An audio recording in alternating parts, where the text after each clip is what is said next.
I headed to the hills after learning of my wife's affair. I don't exactly know why I'm writing this, but now that the events are over and done and I've moved on, maybe it will help someone.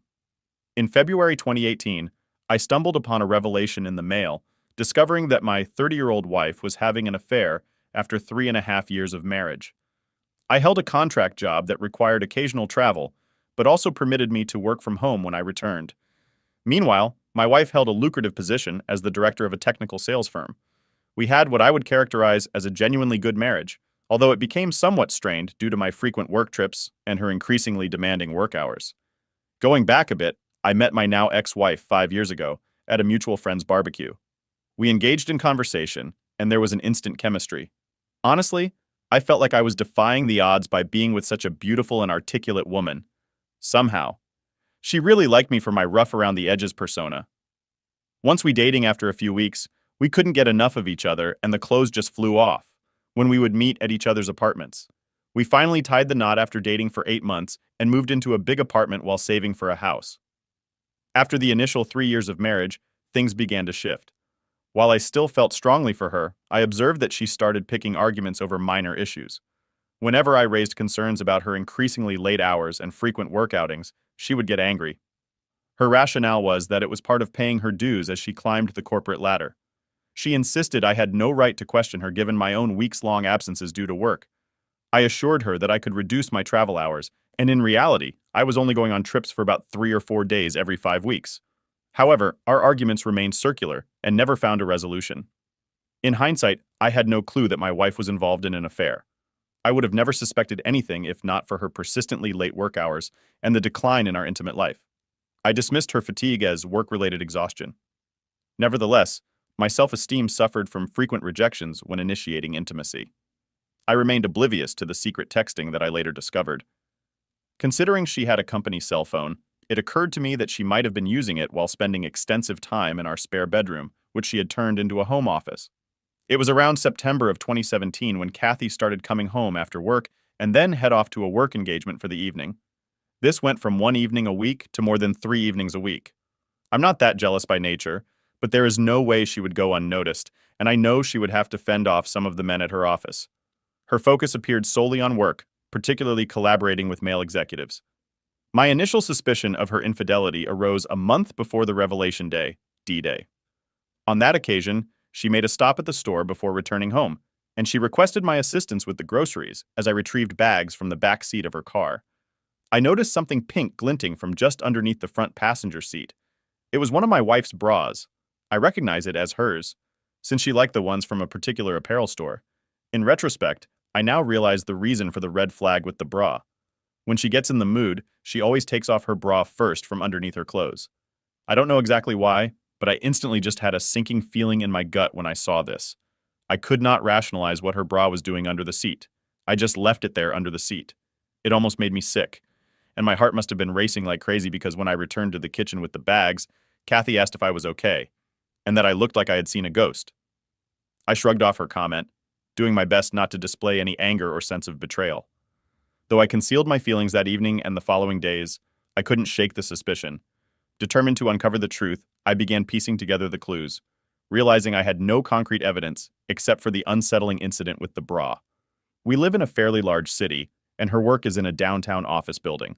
I kind of took my focus off of the affair idea for a bit and decided maybe I should give her more attention. One Friday after work, I made a nice dinner, set up the dining table with nice plates, silverware, and candles. I bought a nice bottle of wine and a bouquet of roses. As usual, she breezed in after work, and I eagerly pointed out the dinner I had prepared. Instead of the enthusiastic response I hoped for, she offered a sad smile and informed me that she had plans to meet up with her coworkers at a local hangout that evening.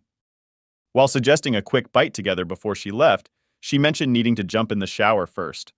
I think my insides flipped on me, and I became completely speechless. I won't tell you what kind of rage I was feeling at that point, but I had finally had enough while she was in the shower. I grabbed my company cell phone and planted it in her back seat. I'd been thinking of this lately as a way I could track her location with my personal phone.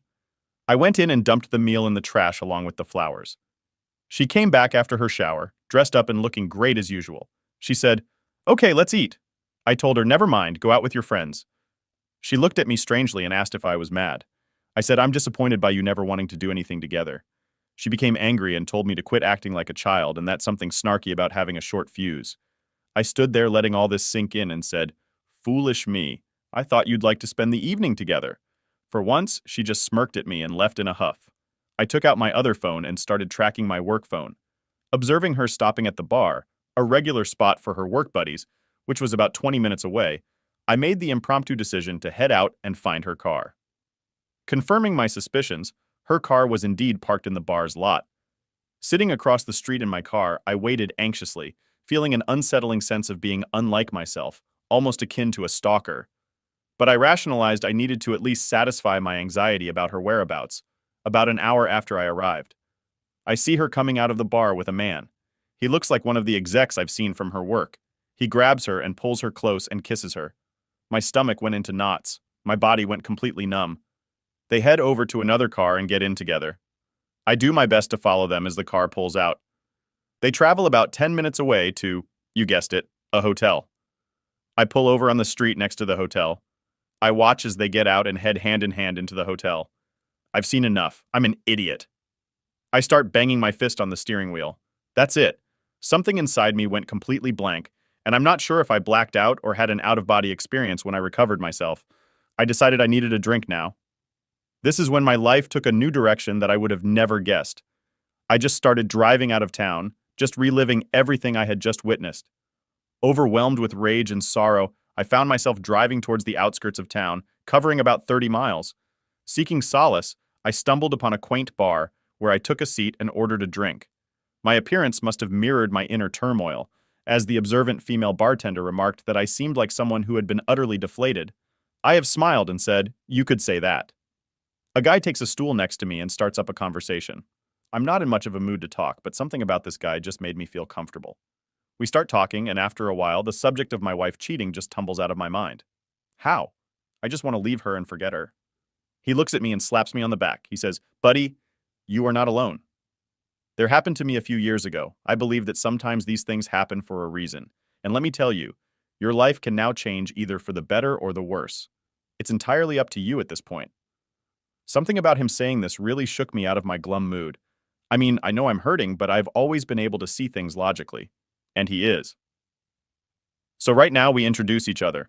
His name is Ray. He is kind of a country guy, but is just the sort of salt-of-the-earth type that I really respect. Ray inquired about my plans to move out, a question that had never crossed my mind until then.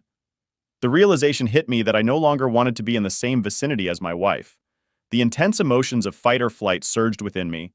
Sympathetic to my predicament, Ray offered support and suggested a plan in case I decided to leave at some point. I've got a travel trailer sitting on my property. It's not great, and it could use a bit of fixing up. Why don't you come out and check it out and see if you could see yourself living in something like that? Temporarily, at least. I'll make you a great deal on it. I even have a nice piece of property that you can park it on. You would be doing me a favor to keep an eye on it for me. It might do you some good to get away from your situation. Just a thought. It took me a minute to register his idea. The bartender had been overhearing the conversation and smiles. "Hell, honey," she says. "If I could have escaped my crazy ex-husband years ago, I would have jumped at the chance to go live in his trailer. Anything to just get my head on straight. I feel like I have stumbled into the twilight zone. But maybe this is exactly what I need," I tell Ray. "Yes, I'll think about it and maybe check it out." We part ways after a bit and make plans to meet out at his place in a few days. I started to feel like I have a little bit of perspective and a chance for getting out of what I believe is a nightmare mixed in with a heavy heartache. Absolutely certain, I harbored no desire to reunite with my wife. Infidelity, a reprehensible act, had always been my unwavering boundary. Returning home after the revelation, I sank onto the couch, lost in my thoughts. Kathy emerged and inquired about my whereabouts. I turned to her and asked her where she had been. She says, I went to grab drinks. I asked her point blank, "Are you having an affair?" She looks a little startled, but regains her composure and says, "No, why would you ask me that?" I tell her I heard she may be involved with someone from work. She asks, "Who told you that?" I tell her someone that I know, but would not divulge the name. She just tells me you're being ridiculous and that I'm drunk and delusional and asks me where I've been. I tell her out to a bar to have some drinks with friends. She just stares at me, wanting to ask me more, but just heads back to our bedroom and goes back to bed. Choosing to spend the night on the couch, the weight of her months-long deceit pressed heavily on my mind. Sleep eluded me as vivid, painful images of her with the other man tormented my thoughts. Amidst disgust, hurt, and self-pity, a sudden revelation struck. The prospect of Ray's trailer. This idea, like a comforting beacon, offered solace. I must have something wrong with me, but with the pain I was in, the fight or flight mode just instinctively kicked in, and the flight part won me over the next morning. We don't speak much and go about the weekend as if nothing had happened. A few days later, I made plans to meet up with Ray. I met up at Ray's place. He owns a nice ranch, and the trailer is actually really nice, about 26 feet and has all the necessities one needs to live in it. I had traveled with some friends and one back in college during a spring break and really enjoyed it. I make Ray an offer on it, and he agrees to the price. I practically steal it from him. He gives me directions to his ranch property, and I drive over to check it out. It's beautiful, full of trees, scrub brush, and it looks like there are nearby hiking and biking trails bordering it. It's near the foothills of some mountains, and Ray has a small shack on a hill overlooking the property with water and electricity for the trailer available. Ray will tow the travel trailer to the designated site and handle its setup. In the ensuing weeks, my attempts to coax honesty from Kathy are met with gaslighting. Despite my direct warning that infidelity will sever our ties permanently, her response is to delve further into the affair, enshrouding herself in denial and perpetuating the emotional fog. The denial is so bad it almost made me laugh. I have no physical proof of her cheating and kicked myself for not at least taking some photos of the two of them as I go through this mental agony. I come to the conclusion that I want out of this marriage rather than let Kathy know how I feel about things now. I just start making plans. I started stealthily taking my belongings out of the apartment while she was at work and moving them over to the trailer. This at least makes me feel like I'm taking action. I did notice a change in Kathy during this time and has been acting nicely around me, but in my mind, too little, too late. As she continued her little company outings after work, I decided I too needed a break. In fact, as she was heading out for the evening, I also got dressed around the same time. She looked at me and asked where I was going. I just said I was meeting up with some friends. She started to ask, and I just told her she didn't know them and she wouldn't enjoy all the shop talk. This is exactly what she would tell me when I would ask if I could join her at one of her office outings. She kind of had a hurt look on her face and says, "Okay, have a nice time." I said I definitely would. Between working on the trailer and meeting up with Ray at the bar, I have started to make more friends. In reality, this situation has resulted in enjoyable moments spent with an engaging circle of Ray's friends and family. To maintain a healthy balance, I've opted to moderate my drinking, steering clear of potential pitfalls. Around this juncture, Kathy informs me of an upcoming work-related trip. The following week, I ask her who is all going and she tells me the executive team and some department heads. I just look at her and tell her I hope she has a really great time with her boyfriend. I kind of wish I hadn't said that. It started a lot of arguing back and forth. In a lot of ways, I wish I knew more about her affair partner. But as Ray put it to me, in the long run, it doesn't matter who the other guy is. It only matters that she decided to step out on you. She burned down the marriage. She can own it or deny it. But facts are facts, brother. Damn. Ray should write this stuff down and publish it for the betrayed. Her work trip provided me with the opportunity to move the rest of my stuff out completely. So after Kathy left for her trip, I gathered everything I had left of any value and put it in my vehicle. I only took essentials like clothes and work-related equipment, leaving behind furniture and personal items. Instead of the detailed note I initially considered, I settled for a brief message on a piece of paper. I hope it was worth it. Placing my wedding ring atop the note, I left it on the kitchen table for her to find. I felt a huge weight come off of me. I felt free. No more hiding the truth. I know I will have some baggage to deal with and some hurt to get over, but I have time to heal now. I just need some space and need to get her out of my life as quietly and quickly as possible. I'm not proud that I never confronted her more or pulled a confession out of her. I never got to yell and scream and curse her. After confessing, I had come to the conclusion in my mind that she didn't deserve me. She disrespected everything we had. Our future plans are history. We were saving for a house and a future family. All of that is gone now. No going back. I don't owe her a damn thing. She can deal with the fallout aftermath. I didn't have an agenda at all. I didn't contact a lawyer or anything. I just wanted to get some clarity. I really enjoyed my new trailer, and the mountainous air was exactly what I needed. In the following week, I took up running again, and it felt great to be alive. I never answered any of Kathy's texts while she was away. There wasn't much to respond to. They were just highlights, such as "we just landed" or "having a team dinner." She did send a few asking "where are you guys" and "let me hear from you," etc. The day she returned home, my phone blew up with constant texts and calls. After the first day, her mother even tried calling me. There's only my dad left on my family side, and we aren't close, so she didn't try to get him involved. After the first few crying messages, I never bothered to listen to the rest of her voicemails. Her text consisted of, "What is this? We need to talk. I don't know what you think you know, but there is nothing going on. I'm not involved with anyone. I'm not having an affair." After a week of not responding, she finally leaves me a text saying, "I'm sorry. Things got out of hand. I was involved with someone at work, but it meant nothing. I got caught up in my work and you were gone a lot, and I just made a mistake. I was going to end it." Huh? A mistake? This was the confession I had been seeking all along. For some reason, it just made me dislike her even more. Why couldn't she be honest? This wasn't the woman I had dreamed of, building a future together. And mistakes don't last for, what, 6 to 8 months or a year? At one point, her pleading for me to come back and work on the marriage became pathetic.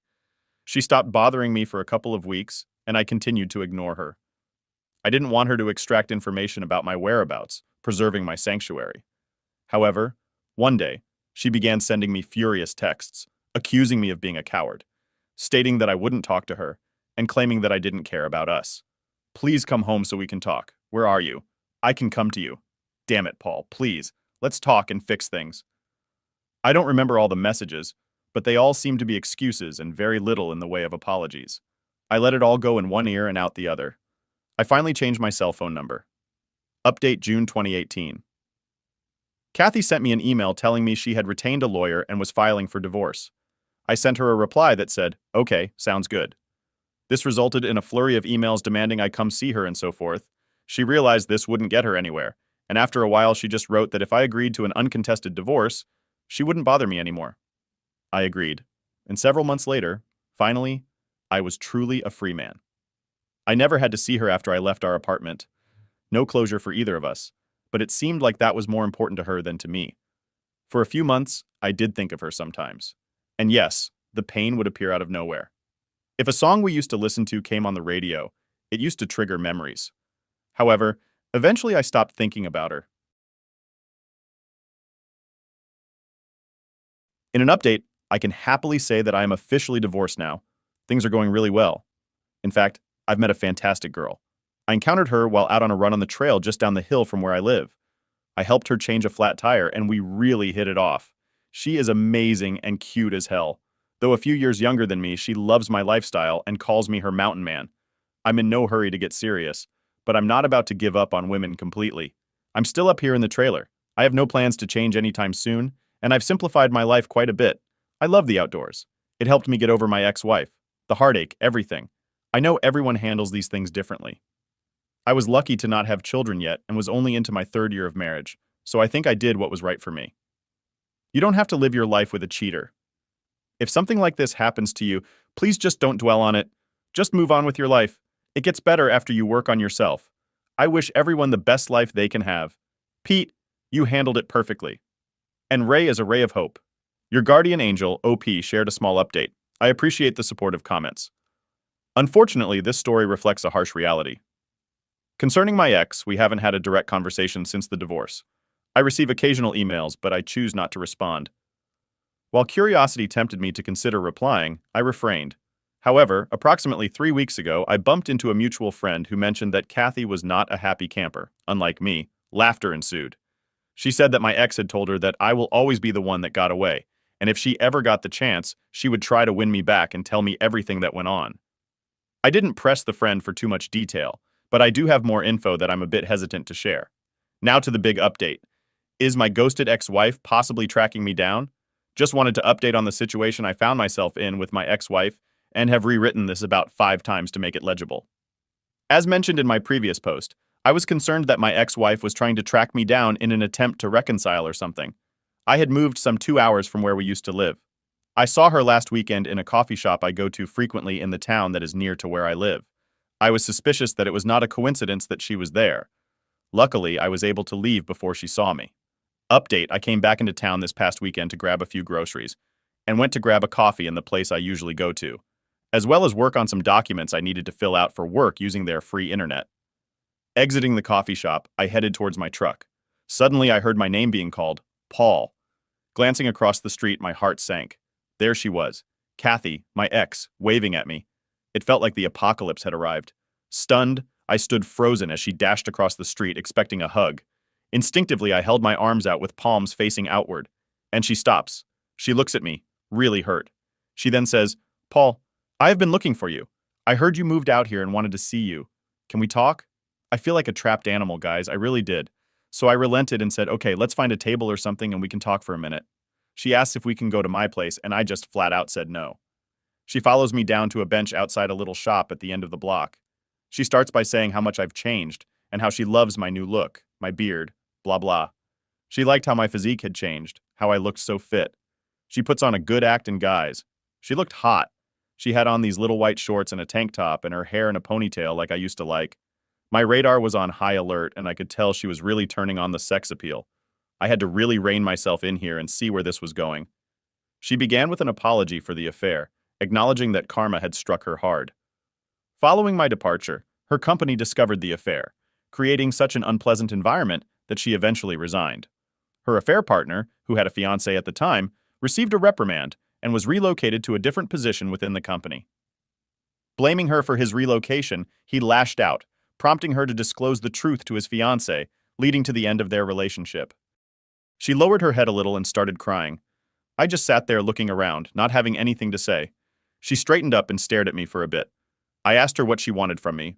She wanted to tell me that she never intended to start an affair, that she felt like she was drawn in by all the politics and positioning in the company, and thought the AP really manipulated her with his charisma and power within the company, and that she stupidly thought she was using him as much as he was using her.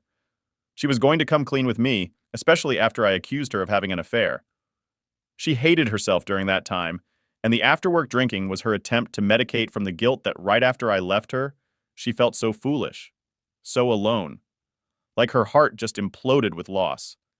She immediately broke things off with her AP. She believed that since I wouldn't reach out or communicate with her, she had to seek me out to try and make amends. Her intention was to see if we could start over with a clean slate, even though she knew we were already divorced. I just stared at her, and then I confronted her, roughly summarizing our conversation. "How dare you think you can just come out here and think you can just wipe away all the crap you cause? I'm to forgive everything you did to ruin our marriage. I told you before, if you cheated on me, we were through. There is no forgiveness. There is no reboot of this relationship. You killed it. You destroyed what we had the minute you stepped out on me. How stupid do you think I am? I followed you one night and saw you go into a hotel together. Do you know that?" I then realized that I had been raising my voice and people were starting to notice. She started to sob. She grabbed my arm. I let her cry on my shoulder a little before nudging her away. She looked up at me. "I deserve all this. I know I do. Can you at least let me take you to dinner or something? I don't want to leave. I want to talk more. I want to make sure we have everything out in the open. I need time with you that you didn't give me before. Please, Paul. I know you may not want to hear this, but I love you so much."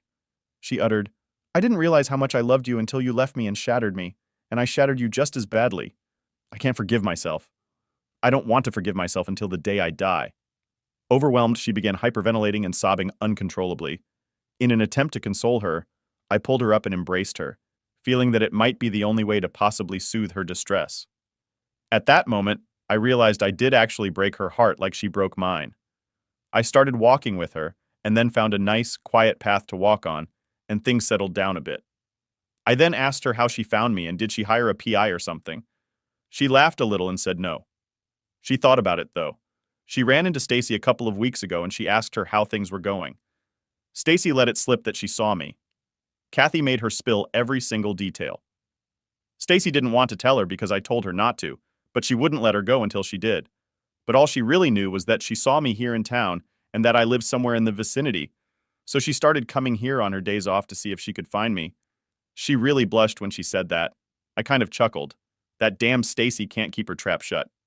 So we did go to dinner. We found a nice little place with a patio. I made sure we didn't drink anything. I didn't want any excuse for her to soften me up or claim she was too drunk to drive back.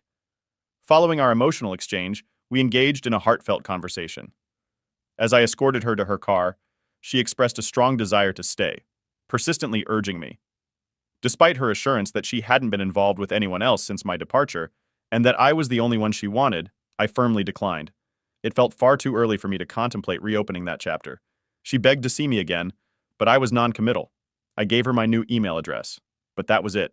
She wanted my phone number, but I told her, no, you'll just blow it up with texts and calls.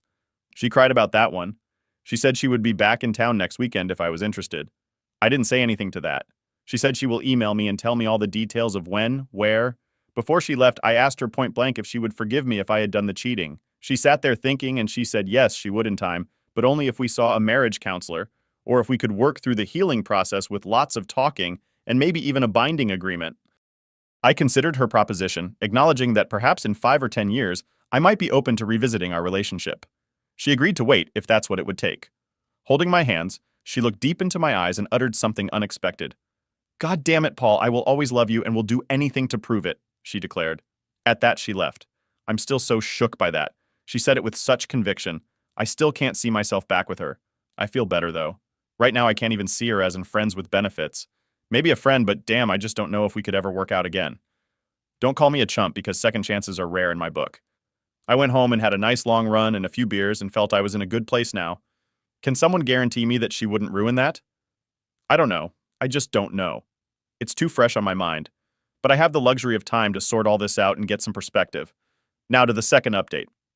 Okay, so this will probably be my last update. I posted my story on Reddit, but the mod kept removing it. To recap, my ex-wife did find me, and we did talk, after over a year of her being ghosted by me. Her intention in finding me was indeed to reconcile and restart our life together. To those that wrote to me, predicting that I would be the typical BW pill fool and forgive her and fall back in with her, you will be sorely disappointed. She recently sent me a lengthy email expressing her love and remorse for the affair. Once again, she proposed visiting for the weekend. However, I firmly rejected the idea. I found contentment in my solitary lifestyle, residing in my secluded spot, and aimed to keep my life as uncomplicated as possible for the time being. I have enjoyed the company of several women and friends, and at 32 feel there is no hurry in changing things up. I have my own self-determination roadmap, and I intend to follow it for now. So in answering her email, I refused to give her my new phone number. I laid it all out. I told her, no, I do not have any intention in reconciling with her. She made her bed, and I no longer trust her, nor do I know her any longer. I wish her the best, and will consider her a possible friend. Maybe someday in a future yet to be determined. My vagueness really frustrated her, so she replied with something very telling. She was, of course, thoroughly disappointed in my response, but she also informed me that she had accepted a job offer several states away, and her real intention all along was for me to come with her. She's aware that my job is remote, allowing me to live anywhere I desire. She believed I might entertain the idea of joining her, envisioning a fresh start in a new location for both of us. With limited time remaining before her departure, she was eager to meet in person and make a compelling case for our potential future together. Fortunately for me, I have to leave for business for a week, so our time is up, thank God. So she will be gone from my life now. I imagine I will get a few more emails for a bit longer, but in time, I believe she will realize her time with me has expired, and she will have to find someone else, and she may cheat on them too. Just thought I would share the update. So guys, live your best life, get rid of that old baggage, and empower yourself to move forward. Good luck to you all. Continue living your best life. Opie Opie posted an update in the comments. Update. Okay, I've been bombarded with update requests, so here it is. I finally had enough of her emails. I told her I'm done with her and do not want anything to do with her ever again. No offense, but it was time to tell her to go find herself. Someone else. Who cares?